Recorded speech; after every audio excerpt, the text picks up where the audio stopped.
नमस्कार दोस्तों, कैसे हैं आप सब। आज मैं आप सबके लिए लेकर आई हूँ मोक्षदा एकादशी व्रत कथा। गुरु ब्रह्मा गुरु विष्णु गुरु देवो महेश्वरा गुरु साक्षात परब्रह्म तस्मै श्री गुरुवे नमः। मोक्षदा एकादशी व्रत कथा। मोक्षदा एकादशी मार्गशीर्ष महीने के शुक्ल पक्ष में आने वाली पवित्र तिथि है। जैसे नाम से ही स्पष्ट है कि इस एकादशी का संबंध मोक्ष से है। मोक्षदा एकादशी और गीता जयंती एक ही दिन आती है। इस दिन भगवान श्री कृष्ण ने वीर अर्जुन को गीता का उपदेश दिया था। इस वर्ष मोक्षदा एकादशी 14 दिसंबर को है। मोक्षदा एकादशी व्रत के प्रभाव से पूर्वजनों को मोक्ष की प्राप्ति होती है और कई जन्मों के पापों का नाश होता है और शुभ फल की प्राप्ति होती है। मोक्षदा एकादशी मार्गशीर्ष महीने के शुक्ल पक्ष में मनाई जाती है। मोक्ष की प्रार्थना के लिए यह एकादशी मनाई जाती है। मोक्षदा एकादशी और गीता जयंती का एक ही दिन है। इस दिन भगवान श्री कृष्ण ने महाभारत में अर्जुन को भगवद गीता का उपदेश दिया था। भगवान श्री कृष्ण की पूजा करने से सभी पापों से मुक्ति मिलती है और पूर्वजों को स्वर्ग तक पहुंचने का रास्ता मिलता है। मोक्षदा एकादशी की तुलना मणि चिंतामणि से भी की जाती है, जो सभी मनोकामनाओं को पूर्ण करती है। मोक्षदा एकादशी पूजन विधि। एकादशी के दिन सुबह स्नान से निवृत्त होकर व्रत शुरू करने का संकल्प लें। तत्पश्चात घर के मंदिर में साफ सफाई करें। फिर पूरे घर में गंगा जल का छिड़काव दें। अब भगवान को गंगा जल से स्नान करवा कर वस्त्र अर्पित करें। प्रतिमा को रोली और सिंदूर का टीका लगाएं। तुलसी के पत्ते एवं पुष्प चढ़ाएं। पूजन की शुरुआत में श्री गणेश जी की आरती करें। फिर भगवान श्री विष्णु का विधि विधान से पूजन करें। फिर एकादशी की कथा पढ़ें अथवा सुनें। शुद्ध घी का दीपक प्रज्वलित करें। लक्ष्मी देवी के साथ श्री हरि विष्णु जी की आरती करें।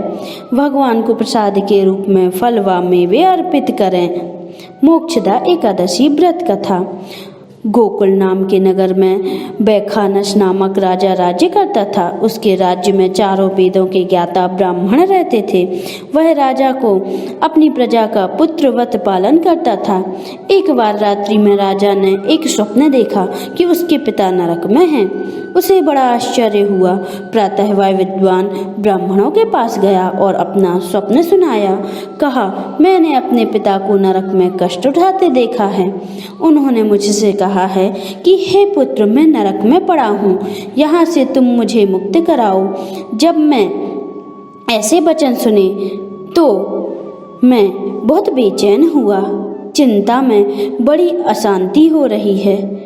मुझे इस राज्य, धन, पुत्र, स्त्री, हाथी, घोड़े आदि में कुछ भी सुख प्रतीत नहीं होता। मैं क्या करूं? राजा ने कहा, हे ब्राह्मण देवताओं, इस दुख के कारण मेरा शरीर जल रहा है। अब आप कृपया करके कोई तप, दान, व्रत आदि ऐसे उपाय बताएं जिससे मेरे पिता को मुक्ति मिल जाए।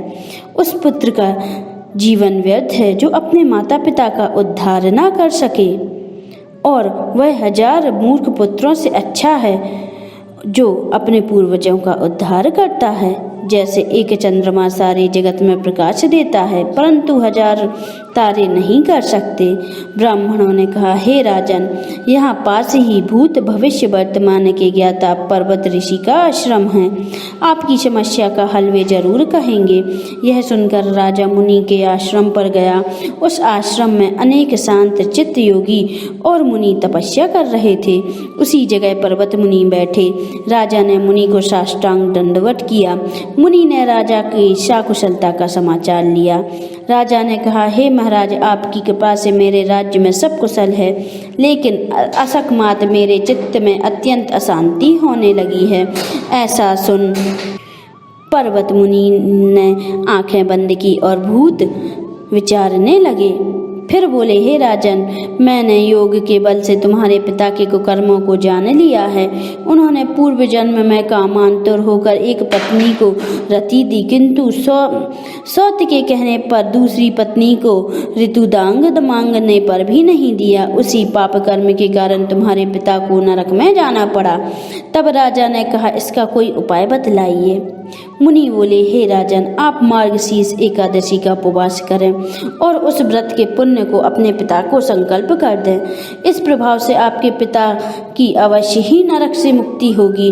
मुक्ति के ऐसे वचन सुनकर राजा महल में आया और मुनि से कहने के अनुसार कुटुंबवत सहित मोक्षदा एकादशी का व्रत किया। इसके उपवास का पुण्य उनने अपने पिता को अर्पण कर दिया। इसके प्रभाव से उनके पिता को मुक्ति मिल गई और स्वर्ग में जाते हुए वे पुत्र से कहने लगे, हे पुत्र, तेरा कल्याण हो। यह कहकर स्वर्ग को चले गए। मार्गशीर्ष मास की शुक्ल पक्ष की मोक्षदा एकादशी का जो व्रत करते हैं उसके समस्त पाप नष्ट हो जाते हैं। इस कथा को पढ़ने अथवा सुनने से वाजपेयी यज्ञ का फल मिलता है। यह व्रत चिंतामणि के समान सब मनोकामनाओं को पूर्ण करने वाला है। मार्गशीर्ष मास की शुक्ल पक्ष की मोक्षदा एकादशी का जो व्रत करते हैं उनके समस्त पाप नष्ट हो जाते हैं।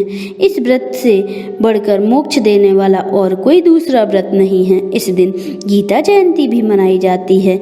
साथ ही यह धनुमास की एकादशी कहलाती है। अतः इस एकादशी का महत्व कई गुना और बढ़ जाता है।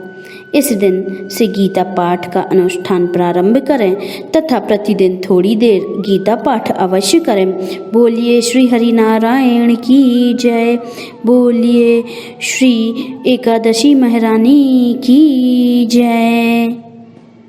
कथा समाप्त।